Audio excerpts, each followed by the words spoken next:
Yo, what's going on, guys, man? It is your boy Dignified TW, and we are finally back with another video. Now, guys, a lot of you have been asking me to make this video kind of going over what is a better build, in my opinion, a shot creating post score 7-foot or a 7-3 pure post score. Now, like I said, guys, in these videos, I'm not going to try to sway you to say you make this build, you should make this one, it's a lot better, etc, etc.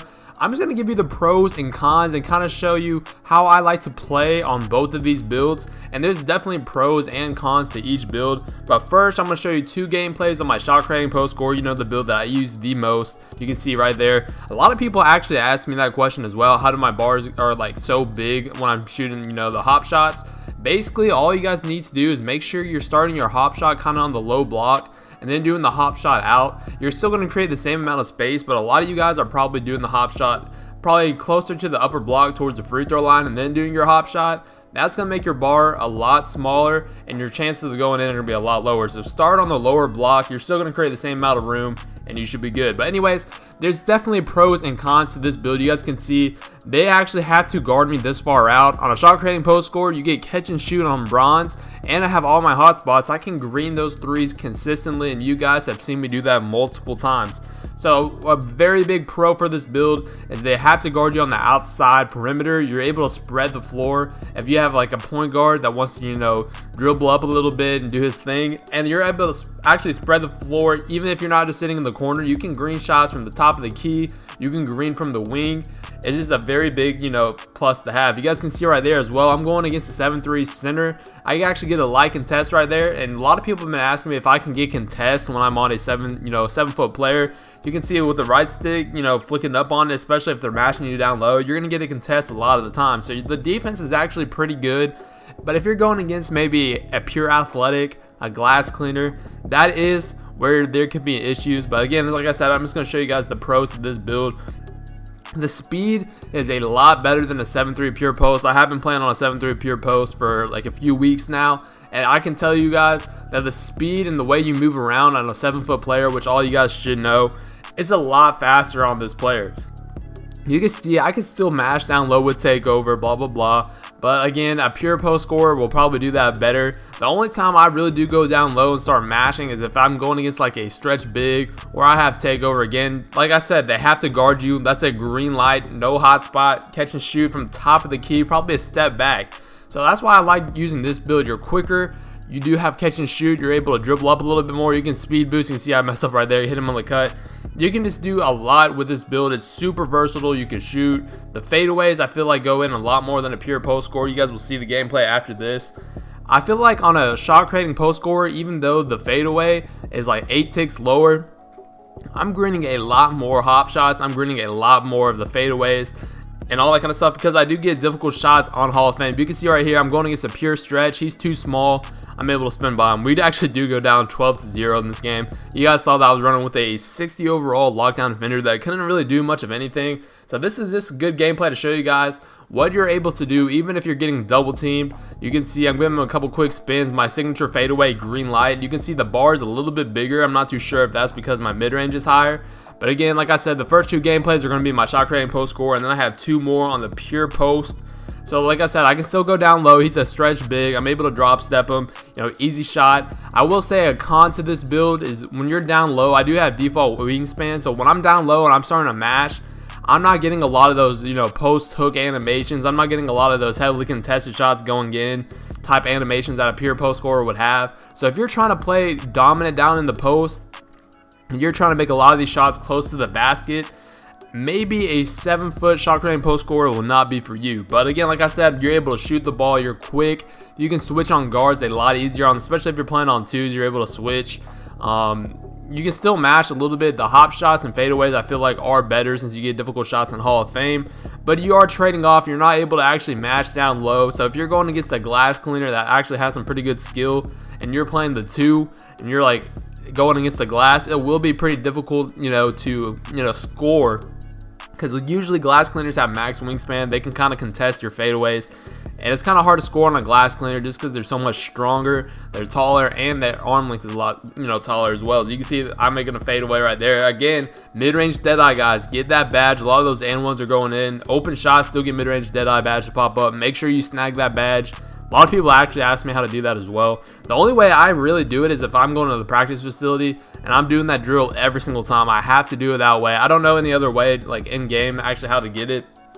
But that's the easiest way in my opinion. You can see we're up 18-12 right here. This is going to be in the last couple of possessions. You can see they're fouling me. They double teamed me the whole entire time. I can mash down low, but like I said, I'm only doing it when I have takeover. I'm being smart. I'm getting my animations, and I'm going up. So if you want to be more versatile, you want to kind of do a little bit more with your post score, I definitely think this will be the build for you. Alright guys, so for the second build, I'm talking about the pure 7-3 post score max wingspan. You guys can see right there, we're playing against another post score in a stretch. Now this build is a ton of fun to play on, and I would definitely recommend this build if you want to play more as a traditional center. You can still do a lot of the stuff my shot creating center or post scorer can do. You can see nice little dunk right there, but you're a lot more dominant down low. You're able to get more rebounds. You're able to mash a little bit more. Hall of Fame bruiser on this build, guys, you can see pop up right there. No joke, you see me throwing him out of the way. Lightly contested, and you guys know if I was on my shot creating post score, that would have been heavily contested red. I definitely would have missed that shot. But when you make a pure post score and you have max arm length, a lot of those shots, if you guys play the one-on-one court, you know a lot of those shots, lightly contested, heavily contested, even sometimes smothered, are going to be going in a lot more. But you guys can see right here, another nice little hook right there. We're up 10-2. Now this build I would definitely recommend. You can still do a lot of the stuff my shot creating post score can do, like I said, but like being able to mash down low and take advantage of your stretch bigs down that guard you, or even glass cleaners down low, they really can't hold you because 99 strength on this build is insanely overpowered. Now the biggest comparison I can kind of have with this with my shot creating post score, I would definitely say you can kind of do, it's like a trade-off. Like my build on my shot creating post score, I can shoot threes. I'm not worried about it. I pull if I'm open, I'm shooting it. But on this build, you guys can see I can still green, but it's not as consistent. Like on my shot creating post score, I can drop step, I can go down low and do work, but it's not as consistent as a pure post score. Like on my pure post score, I can shoot threes, but again, it's not as consistent as my shot creating post score. So there's definitely a trade-off. You can do pretty much everything on both builds, but some builds are going to be able to do it a little bit more consistently. Like in the second gameplay, you can see I'm snagging down low, Iggy's chucking. I'm still getting rebounds. Again, this is a 7-foot player. You can see a hop shot, pretty deep shot right there, and it's still going down.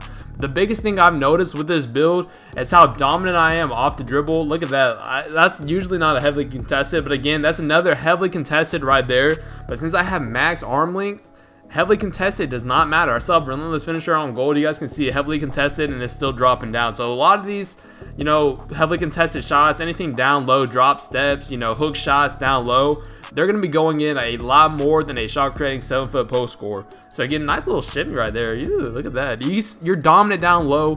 The mid-range shot, again, not as consistent. You're not able to spread the floor as much, but I feel like you can take over a game more with a pure post score than a shot creating post score. I'm not too sure if that's 100% accurate, but you're definitely able to ISO more consistently on this build, since you're able to like right here, I'm able to mash a stretch big right there. Actually, I'm able to mash a center.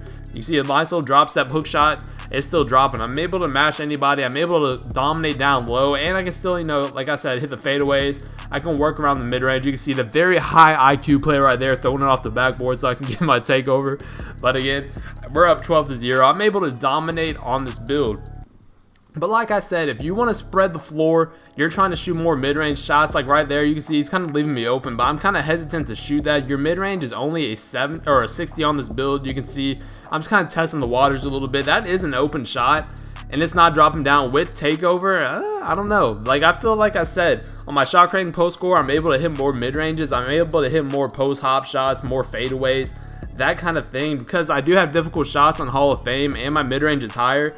I don't know if that's the case, but again, like I said, you're able to mash down low, you're able to pretty much chuck up anything you want, and you have a very high chance of actually getting the rebound after you miss, because your arms are so tall, you're 7'3", and you're able to get great position to get your board. But again, if you're trying to speed boost and do that kind of thing right here, you can see I'm doing that same thing on my shot creating post score. It's pretty much the exact same speed as my shot post score, and I can pretty much do the exact same thing. You can see I'm setting a screen. He's going to toss it back out. He's leaving me open for the mid-range, but I'm going to be patient. Going to spin off right there. Bruiser in the Hall of Fame allows me to get body contact with him and actually allow me to get the postman. If this build did not have Bruiser in Hall of Fame, that would be a huge letdown, because that badge, honestly, guys, makes this build amazing. You're able to mash down low again, like I said. So again, with these videos, I'm not trying to convince you guys to make one or the other. I'm just trying to give you guys the facts. Hopefully you guys enjoyed this video. I think it was very entertaining to do, and after playing on both builds, I can honestly say they both have their pros and they both have their cons. You can see green light right there. But again, guys, I hope you did enjoy. If you did, make sure you leave a like, a comment, and subscribe. But anyways, guys, I've been Dignified and I'm out. Peace.